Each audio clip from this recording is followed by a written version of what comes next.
Hello aspirants, unlock GS academy में आप सभी का स्वागत है। ये हिंदी साहित्य वैकल्पिक विषय की उत्तर लेखन अभ्यास सीरीज चल रही है, जिसमें यूपीएससी के द्वारा पूछे गए प्रीवियस ईयर्स के क्वेश्चन और कुछ महत्वपूर्ण प्रश्नों का उत्तर लेखन अभ्यास चल रहा है। और इसी तरह हमारी एक मास सीरीज चल रही है, मेंस आंसर अप्रोच सीरीज, जिसमें जीएस पेपर 1, 2, 3 और 4 से रिलेटेड क्वेश्चंस का उत्तर लेखन अभ्यास कराया जाता है। तो आप इसे भी फॉलो कर सकते हैं। तो चलिए प्रारंभ करते हैं। आज का ये 20वां सत्र है और सत्र प्रारंभ करने से पहले हम देखेंगे कि हमने हिंदी पाठ्यक्रम में से उपन्यास खंड को लिया है, जिसमें प्रश्न पत्र 1 से उपन्यास और यथार्थवाद, हिंदी उपन्यासों का उद्भव और विकास, प्रमुख उपन्यासकार प्रेमचंद, जैन, यशपाल, रेणु और भीष्म सानी, और प्रश्न पत्र 2 से प्रेमचंद की गोदान, यशपाल की दिव्या, रेणु की मेला आंचल एवं मनु भंडारी की महाभोज के हम प्रश्नों को उत्तर लेखन अभ्यास कर रहे हैं। तो चलिए प्रारंभ। आज का ये 92वां क्वेश्चन है और 1 से लेकर 91 तक के क्वेश्चन हम पहले वाले वीडियोस में कर चुके हैं। यदि आप फर्स्ट टाइम है तो आप जाकर पहले उन्हें देख सकते हैं। तो जैसे मेला आंचल में व्यक्त जीवन के द्वंद्व का 100 उदाहरण विश्लेषण करते हुए उसके नाम की सार्थकता पर विचार कीजिए। ये यूपीएससी के द्वारा 2001 में पूछा गया क्वेश्चन है। अब जो मेला आंचल है वो मेरीगंज गाँव, जो मेरीगंज गाँव है उसके ऊपर कहानी लिखी गई है। ठीक है, वहाँ के आंचलिकता के ऊपर। और ये जो मेला आंचल लिखी जा रही थी वह आज़ादी के समय के आसपास लिखी जा गई उपन्यास है, जिस जो उस समय देश संक्रमण काल से गुजर रहा था। ठीक है, तो उस समय जो जीवन के द्वंद्व थे हमें वो बताना है।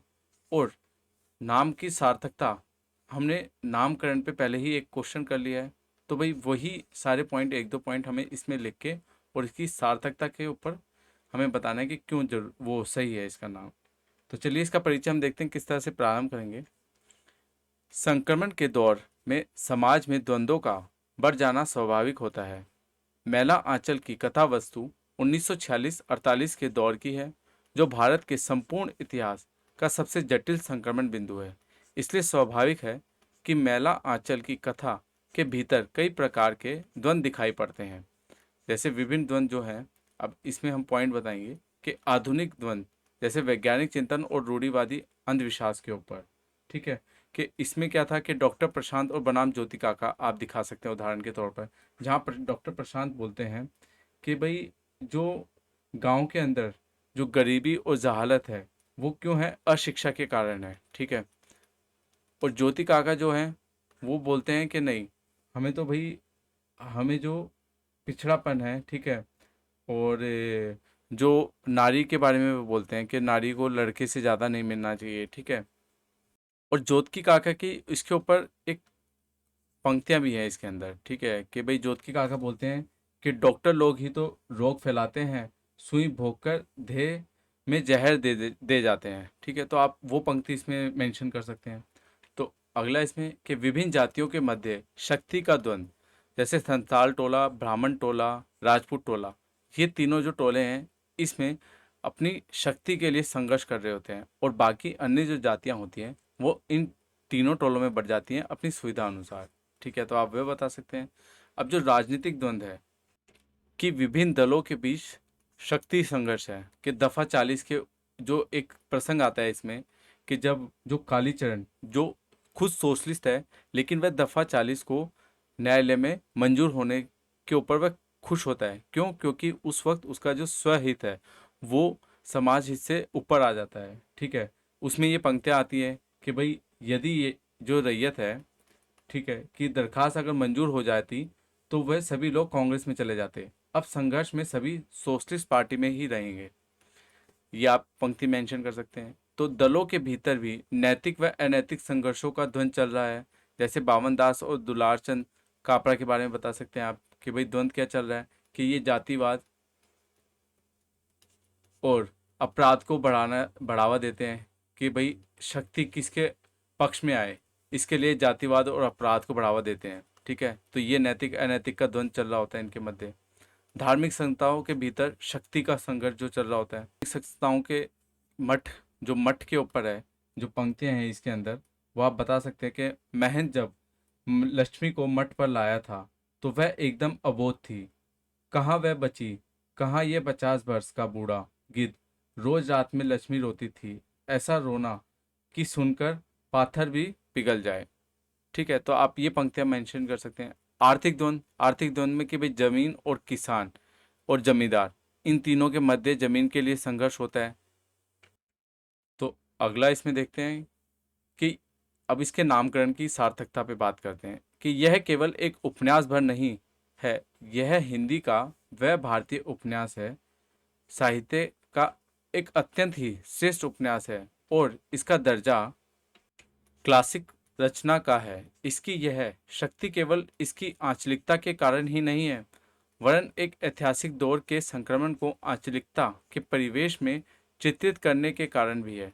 बोली, बानी, गीतों, रीति रिवाजों आदि के सूक्ष्म ब्यौरों, मतलब जो छोटे छोटे जो इसमें ब्यौरो दिया गया है कि भाई रीति रिवाजों के बारे में बताया गया है, वहाँ के गीतों के बारे में बताया गया है, जो वहाँ की आम बोली है उनके बारे में बताया गया है। जहाँ एक और आंचल विशेष के लोक संस्कृति, भाई वहाँ की जो लोगों की संस्कृति है की सांस्कृतिक व्याख्या की है, वही दूसरी ओर बदलते यथार्थ के परिप्रेक्ष्य में लोक व्यवहार के विविध रूपों का भी वर्णन किया गया है।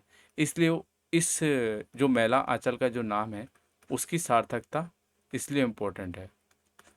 ठीक है, तो चलिए अगले प्रश्न की ओर चलते हैं। अगला प्रश्न है 93वां। मैला आंचल के आधार पर उपन्यासकार की जीवन दृष्टि पर परिचय दीजिए। ये यूपीएससी के द्वारा 2020 में पूछा गया है। तो इसमें हमें बताना है कि जो मैला आंचल है वो रेणु की जीवन दृष्टि से कैसे आप इसे जोड़ सकते हैं।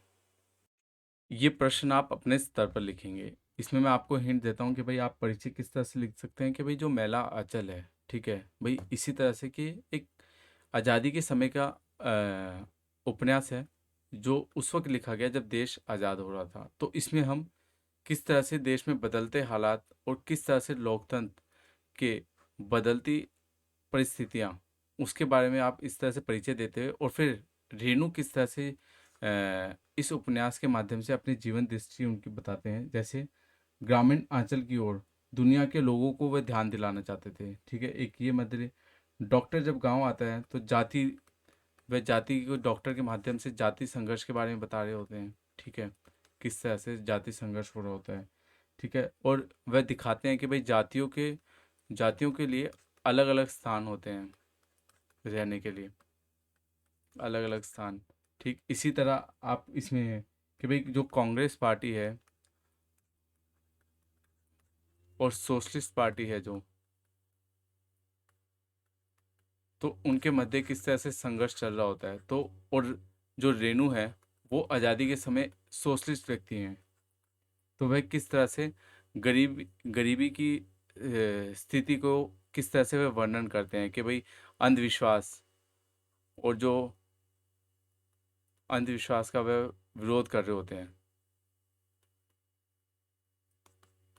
तो आपको इसके ऊपर लिखना है। ठीक है, अगले प्रश्न की ओर चलते हैं कि मैला आंचल उपन्यास में आंचलिक जीवन के साथ व्यापक राष्ट्रीय संदर्भों का भी बड़ा जीवन चित्रण हुआ है। इस मत का सतर्क मूल्यांकन कीजिए। ये यूपीएससी के द्वारा 2008 में पूछा गया क्वेश्चन है।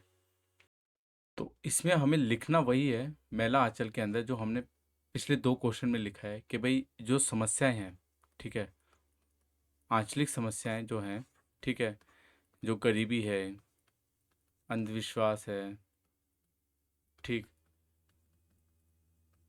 अंधविश्वास है, वहाँ की राजनीतिक पक्षपात हो रहा है। ठीक है, किस तरह से वहाँ पर नारी की स्थिति के बारे में बात की गई है।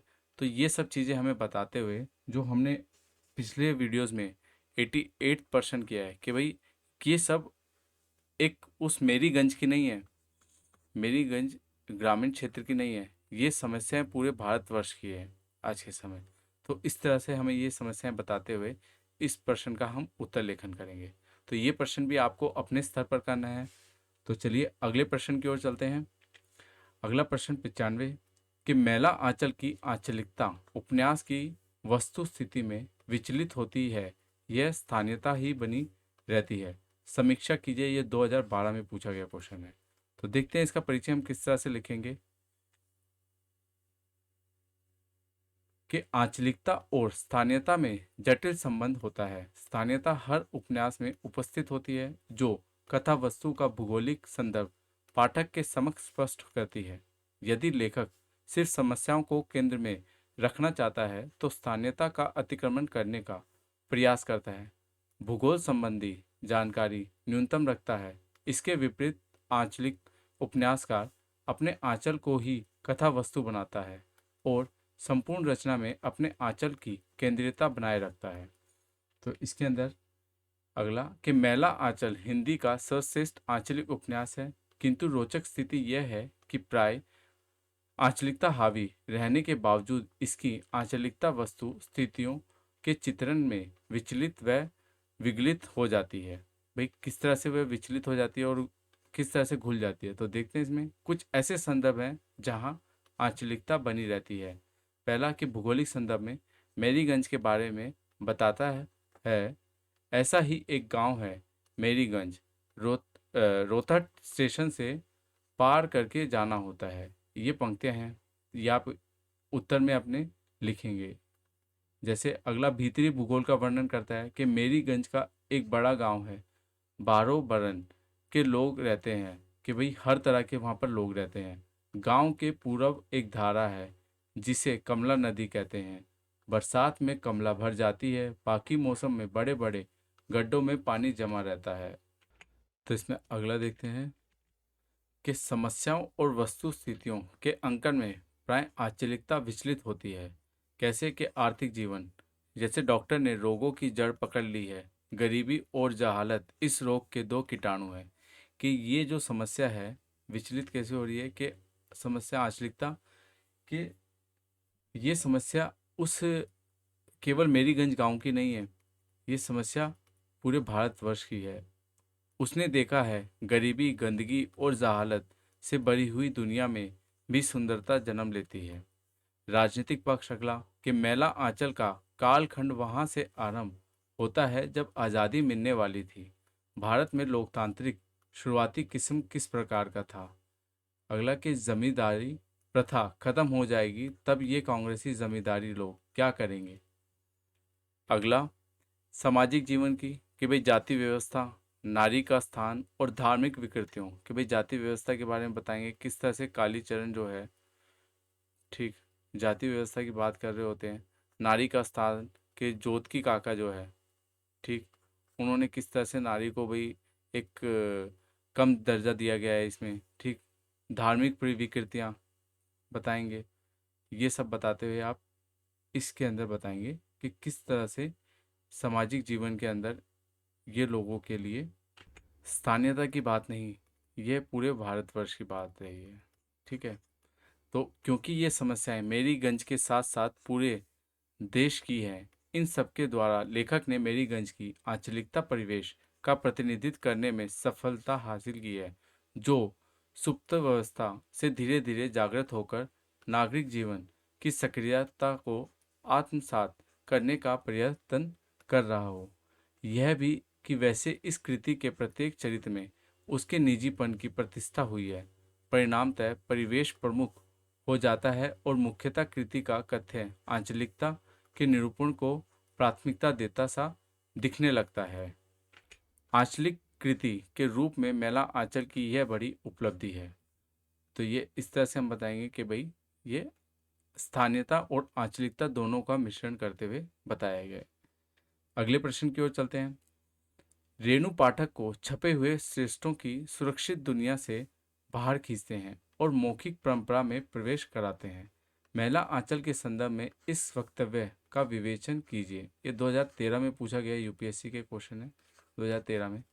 तो देखते हैं इसका परिचय हम किस तरह से देंगे कि उपन्यास अपनी प्रकृति में एक पाठ्य विधा है जो नाटक जैसे दृश्य श्रेय इसी बिंदु पर अलग है।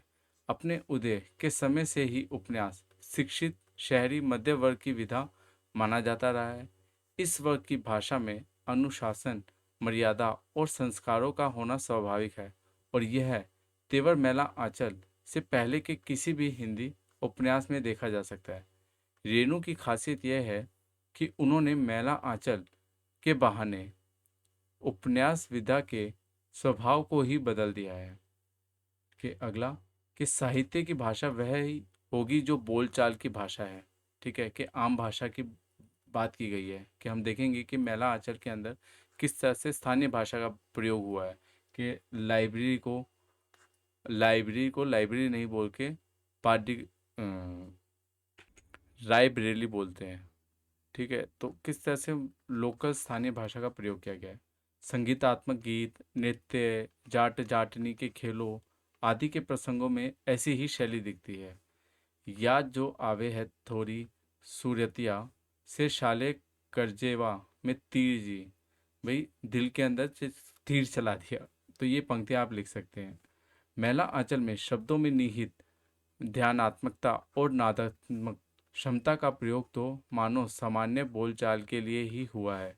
जैसे डिम डिम की डिमी, गिड़ गिड़धा, गिड़धा गिड़धा, धिन धिन धिना। ये उधर के लोकगीत हैं जो आप व्यक्ति इनको पढ़ के खुद गुनगुनाने लगता है। अगला कि मैला आंचल को पढ़ते समय लगता है कि मानो भी उसी ग्रामीण परिवेश का एक अंग मात्र बन गया हो। वह उन्हीं ग्रामीणों जैसे सोचने करने और बोलने लगता है। रेणु जी ने अपनी उद्भट भाष्य सिर्फ रेणु को बल्कि मैला आंचल को भी आंचलिकता की प्राकस्थता पर पहुंचा दिया है। इस प्रकार ये कहने में कोई अतिशयोक्ति नहीं है कि मैला आंचल में रेणु ने पाठक को छपे हुए श्रेष्ठों की सुरक्षित दुनिया से बाहर खींचकर उन्हें मौखिक परंपरा में प्रवेश दिला दिया है कि भाई वे अपने आप उस भाषा से प्रयोग करने लगते हैं, स्थानीय भाषा का। तो चलिए अगले प्रश्न की ओर चलते हैं। ये 97वां प्रश्न कि मैला आंचल में निहित सामाजिक, राजनीतिक एवं सांस्कृतिक संक्रमण पर प्रकाश डालिए। ये यूपीएससी के द्वारा 2016 में पूछा गया क्वेश्चन है। इसे आप अपने स्तर पर लिखेंगे कि सामाजिक निहित, भाई मैला आंचल में जो सामाजिक निहित बताया गया है कि भाई नारी स्थिति के बारे में आप बताएंगे, जाति व्यवस्था के बारे में इसमें बताएंगे आप, ठीक है, और धार्मिक कर्म कांडों के बारे में बताएंगे, ठीक, अंधविश्वास के बारे में बताएंगे इसके अंदर कि अंधविश्वास किस तरह से है। राजनीतिक चेतना के ऊपर आप लिखेंगे इसमें कि भाई दो पार्टियां हैं, कांग्रेसी और सोशलिस्ट पार्टी, ठीक है, इनके बारे में आप लिखेंगे। सांस्कृतिक संक्रमण के बारे में बताएंगे किस तरह से सांस्कृतिक संक्रमण हो रहा है कि अंधविश्वासों को छोड़ते हुए पीछे, क्योंकि जो इसका सांस्कृतिक है वही उसकी विशिष्टता है इस आंचलिक उपन्यास की कि भाई किस तरह से वह वहाँ के लोकगीत और मुहावरों का जो प्रयोग किया गया है, मुहावरों का प्रयोग किया गया है, इनके बारे में बताएंगे कि जैसे इसकी पंक्तियाँ हैं, इसमें फूल भी हैं, शूल भी है, धूल भी है, गुलाब भी है, कीचड़ भी है, चंदन भी है, सुंदरता भी है, क्रूरता भी है, मैं किसी से दामन बचाकर निकल नहीं पाया हूँ। इस तरह की जो ये पंक्ति हैं आप ये इसमें लिख सकते हैं। तो ये प्रश्न आप अपने स्तर पर लिखेंगे। अगला प्रश्न कि मैला आंचल के शीर्षक की सार्थकता पर विचार करते हुए इसके प्रतिपाद्य विवेचना कीजिए और आंचलिक उपन्यास के रूप में इसकी विवेचना कीजिए। ये यूपीएससी के साथ 2007 में पूछा गया। देखिए आप ये देख रहे होंगे कि जो क्वेश्चन है हिंदी साहित्य में मोस्टली वे सभी रिपीट होते हैं, बस उनकी भाषा जो है क्वेश्चंस की वो बदल दी जाती है। जैसे अब शीर्षक हमने नामकरण देख लिया, ठीक है, कि जो नामकरण है वही तो इसका शीर्षक हो गया। अब पहले हम देख चुके थे नामकरण वाला, हमने 88वां क्वेश्चन करा है। इससे पहले भी 2 क्वेश्चन पहले हमने इसके नाम की सार्थकता, ठीक है, ये क्वेश्चन करा, ठीक। तो इसको आप अपने स्तर पे लिखेंगे, ठीक है, कि इसकी शीर्षक की सार्थकता क्यों, कि भाई मैला आंचल की जो आंचलिक उपन्यास है वहाँ पर जो गरीब, ठीक है, और आर्थिक जीवन की स्थिति बताई गई है, ठीक है, राजनीतिक चेतना, राजनीतिक वहाँ की लोकगीत मुहावरे, ठीक, और आंचलिक उपन्यास की जो विशेषता है वो आप यहाँ बताएंगे। ये प्रश्न भी आप अपने स्तर पर ही लिखेंगे। अगला प्रश्न देखते हैं 99 कि मैला आंचल ग्राम कथा की नव्य कलात्मक परिणति है, इस कथन की समीक्षा कीजिए। 2011 के द्वारा पूछा गया क्वेश्चन है यूपीएससी के द्वारा। तो इसमें देखते हैं कि परिचय हम क्या लिखेंगे। और ऐसा ही मैला आंचल ग्राम कथा की कलात्मक परिणति है। आंचलिकता की स्वतंत्र संरचना भारतीय आंचलिक उपन्यास के परिप्रेक्ष्य में स्पष्ट कीजिए। ये यूपीएससी के द्वारा 2018 में पूछा गया क्वेश्चन है। अब ये क्वेश्चन 16 और ये क्वेश्चन देखिए, ग्राम कथा और कलात्मक, ठीक है, तो सेम क्वेश्चन है ये। तो इसका देखते हैं कि हम इसका परिचय हम किस तरह से लिखेंगे कि मैला आंचल हिंदी का पहला उपन्यास है और इस परंपरा का निर्विवाद का शिखर भी है। ग्राम कथा प्रेमचंद के समय से ही हिंदी उपन्यास का हिस्सा बन चुकी थी। किंतु उसकी प्रस्तुति में जो कलात्मक तेवर रेणु ने अपनाया उसने पाठकों और समीक्षकों को आश्चर्यचकित कर दिया कि हिंदी समीक्षा में यह प्रश्न उठने लगा कि मैला आंचल में अनूठापन आंचलिकता से उत्पन्न हुआ है या रेणु की कलात्मक प्रयोगशीलता से। सच यह है कि इन दोनों बातों में विरोध का नहीं बल्कि कारण कार्य का संबंध है। रेणु की कलात्मक ने ही आंचलिकता की जमीन तैयार की है। तो आप इसमें बताएंगे कि भाई, और साथ में इसके अंदर जो इसका संरचना में जो लिखेंगे, आप लिखेंगे कि भाई किस तरह से आर्थिक स्थिति बताएंगे कि वहाँ की कैसी है, ठीक है। लोकगीत के बारे में बताएंगे कि भाई लोकगीत जो है, लोकगीतों के बारे में कि स्थानीय लोकगीत है। मुहावरे बताएंगे आप, मुहावरे मुहावरे वाली भाषाओं का प्रयोग किया गया, मुहावरे, ठीक। उसके बाद आप बताएंगे जो भाषा है वो आम भाषा का प्रयोग किया गया, वहाँ की स्थानीय भाषा का प्रयोग किया गया, ठीक। ये बाकी जो मतलब बाकी जो संरचना आएगी वो लगभग सेम आएगी सभी इसमें मैलांचल में। अब इसका निष्कर्ष आप लिखेंगे कि कुल मिलाकर हम यह कह सकते हैं कि आंचलिकता की विशेषता ने मैला आंचल के ग्राम्य कथा को वह आधार दिया है जो एक नव्य परिणति का माध्यम बना है। क्योंकि ग्राम्य केंद्रित उपन्यास पहले भी लिखे जाते थे, किंतु ग्राम्य जीवन के सभी पक्षों का इतना सटीक, सूक्ष्म एवं प्रभावशील अंकन नहीं दिखता है जितना मैला आंचल में है, ठीक है। अब अगले प्रश्न की ओर। मैला आंचल उपन्यास की भाषा परिवेश को जीवित करने में कितनी सफल सिद्ध हुई है, उदाहरण सहित विवेचना कीजिए। ये यूपीएससी के द्वारा 2022 में पूछा गया है, अभी हाल ही में। देखिए, भाषा के ऊपर हमने पहले ही क्वेश्चन कर लिया है। हमारी पहले वाली वीडियो में 90वें प्रश्न आए, उसमें हम भाषा के ऊपर कर चुके हैं कि परिवेश को जीवित करने में कितनी सफल सिद्ध हुई है। कि भाई कैसे इस परिवेश को जीवित कराएं, कि भाई आम भाषा का प्रयोग किया गया है कि पाठक पढ़ के उस क्षेत्र स्थान से जुड़ पाता है, ठीक है। इसी तरह से एक क्वेश्चन 2006 में पूछा गया कि मैला आंचल की सफलता में भाषा के योगदान पर प्रकाश डालते हुए 100 उदाहरण स्पष्ट कीजिए कि संदर्भ में रेणु बहुत सजग और संजीता प्रयोगशीला करी है। तो इन दोनों प्रश्न में आप भाषा के ऊपर लिखेंगे कि भाई जो यहाँ की देशज भाषा है उसका प्रयोग किया गया है, ठीक है। पहला पॉइंट ये लिखेंगे, ठीक, कि जैसे ये पंक्तियाँ हैं इसकी, तंत्री माँ टोली में आज घमाघम पंचायत हो रही है, ठीक है। दूसरी पंक्ति है, तहसीलदार साहब की बेटी कमली जब गम कावा साबुन से नहाने लगती है तो सारा गांव गम गम करने लगता है।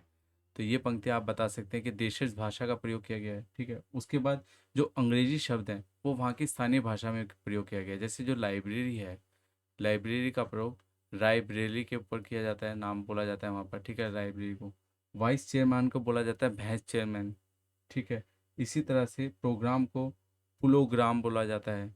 इस तरह से आप बताएंगे कि भाषा कि किस तरह से स्थानीयता से जोड़ा है और सजग है, ठीक। ऐसे इस तरह से आंचलिक निर्वाह शैली का प्रयोग करते हुए उन्होंने किस तरह से लोकगीत, लोक संगीत इनका प्रयोग किया है, ठीक है। और आंचलिक भाषा शैली में एक अत्यंत महत्वपूर्ण जो उन्होंने बात जोड़ी है वो मुहावरे जोड़े हैं, ठीक है। कि मुहावरों का उन्होंने किस तरह से अच्छे से प्रयोग किया है, ठीक। आप ये बता सकते हैं। उसके बाद वो बताएंगे कि आप इसमें किस शब्दों के साथ उन्होंने किस तरह से ध्वनियों का प्रयोग किया है, ठीक है, कि ध्वनियों का प्रयोग किया है किस तरह से, वो बताएंगे। जैसे डिम डिम डिमकी डिमकी, गिड़ गिड़ गिड़दा गिड़दा गिड़दा, धिन्ना धिन्ना धा गिड़ धिन्ना। ये पंक्तियाँ आप भी लिखेंगे, ठीक है, ये बता सकते हैं।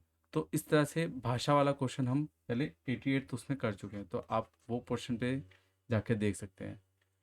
तो आप हैंड रिटन नोट्स के लिए आप टेलीग्राम चैनल ज्वाइन कर सकते हैं, इंस्टा पेज लाइक कर सकते हैं, फेसबुक पेज लाइक कर सकते हैं, और अनलॉक जीएस एकेडमी को आप सब्सक्राइब करें and press the bell icon और इसे ज़्यादा से ज़्यादा शेयर करें। तो मिलते हैं अगले वीडियो में। Thank you.